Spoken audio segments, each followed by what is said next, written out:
흔히들 이제 중국이 아니고 동남아다, 아세안이 대세다 이런 얘기를 합니다. 그렇다면 실제 동남아 국가들은 얼마나 성장하고 있는지 더 깊이 들여다보겠습니다. 방콕 김원장 특파원 연결합니다. 올해 전 세계가 경기 부진을 피하기 어려운 상황인데 인도와 중국은 5% 이상 성장이 예상됩니다. 동남아 국가들은 어떻습니까? 네, 베트남, 인도네시아, 필리핀 모두 5% 안팎의 성장세 이어갈 것으로 보입니다. 수치만 보면 중국, 인도와 큰 차이가 없어 보입니다. 올해 인도가 한 6% 정도, 중국이 5% 정도 성장할 것으로 전망되는데요. 베트남이 한 6.2%, 필리핀이 5%, 인도네시아, 또 중국과 비슷한 수준으로 성장할 것 같습니다. 그런데 중국은 지난해 코로나 봉쇄로 성장률이 3% 정도에 머물렀었거든요. 상대적으로 올해 더 좋아 보이는 기저효과를 감안해야 하고요. 그래서 지난해 성장률까지 더해보면 어디 경제가 쑥쑥 자라고 있는지 더 선명하게 보입니다.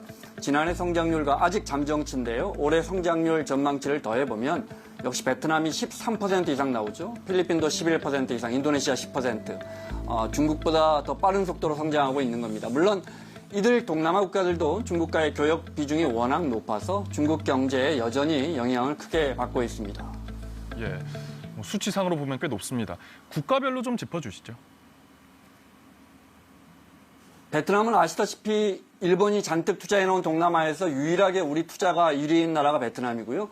중국의 대체 투자처로 떠오르면서 급성장을 이어가고 있습니다. 올해는 베트남의 국가 GDP가 말레이시아를 따라잡을 것 같습니다. 눈여겨볼 것은 역시 인도네시아입니다. 동남아에서 인구가 1억 이상 있는 국가가 인도네시아, 필리핀, 베트남이 있는데 인도네시아가 2억 7천만 명이죠. 국가 GDP는 1인당 GDP 곱하기 인구수니까요. 당연히 GDP가 굉장히 높습니다. 해마다 5% 가까이 성장하면서 동남아 전체 성장률을 견인하고 있습니다. 우리 삼성전자가 베트남에, 현대차가 인도네시아에 둥지를 튼 것도 아마 이런 이유에서일 겁니다. 예, 그럼 김원장 특파원이 가 계신 태국은 상황이 어떻습니까? 태국은 여전히 동남아에서 인도네시아에 이은 두 번째 경제 대국인데요. 하지만 자동차 트러스트로 상징되는 제조업 수출이나 외국인 투자 예전 같지 않습니다. 관광업은 많이 호전돼서 중국인 관광객들이 올해 한 700만 명 가까이 태국을 찾을 것 같은데요. 하지만 인도네시아나 말레이시아처럼 자원 대국도 아니고 가계부채 때문에 지난 2016년부터 국내 소비가 계속 줄고 있습니다. 결국 제조업 수출이 살아나야 하는데 태국이 10여 년 전에는 세계 10대 자동차 생산국이었거든요. 그래서 지금 내연기관 중심의 자동차 산업을 어떻게 전기차나 배터리 중심으로 돌릴 것이냐 이런 부분이 관건입니다. 예, 동남아에 대한 글로벌 기업들의 투자는 계속되고 있고 계속될 것으로 보이는데 리스크가 있다면 뭐가 있을까요? 늘 정치 리스크 이야기가 나오는 겁니다. 베트남만 해도 일단 사회주의 국가죠. 권력서열 1위인 응우엔 뿌쫑 서기장이 지난해 시진핑 주석이 3연임 하자마자 베이징을 찾았는데요. 게다가 친시장주의자면서 미국과 가까웠던 2인자 응우엔 수엔 푹 국가주석이 갑자기 사임하면서 뿌쫑 서기장의 친중 노선, 또 1인 집권 체제를 강화하는 건 아니냐 이런 우려가 있었습니다.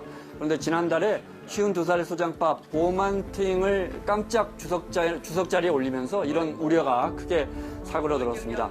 하지만 여전히 부정부패 등 넘어야 할 산이 많고 또 태국 같은 나라는 민주화라는 과제도 남겨두고 있습니다.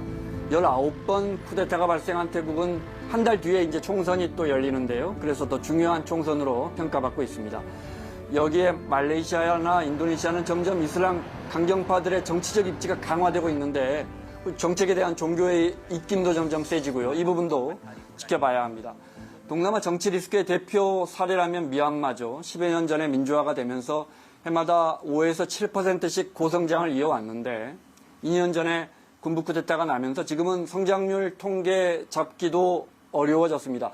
우리 기업들도 미얀마에 많이 투자해놨는데 지금은 글로벌 기업들이 하나둘 양곤을 빠져나오고 있습니다.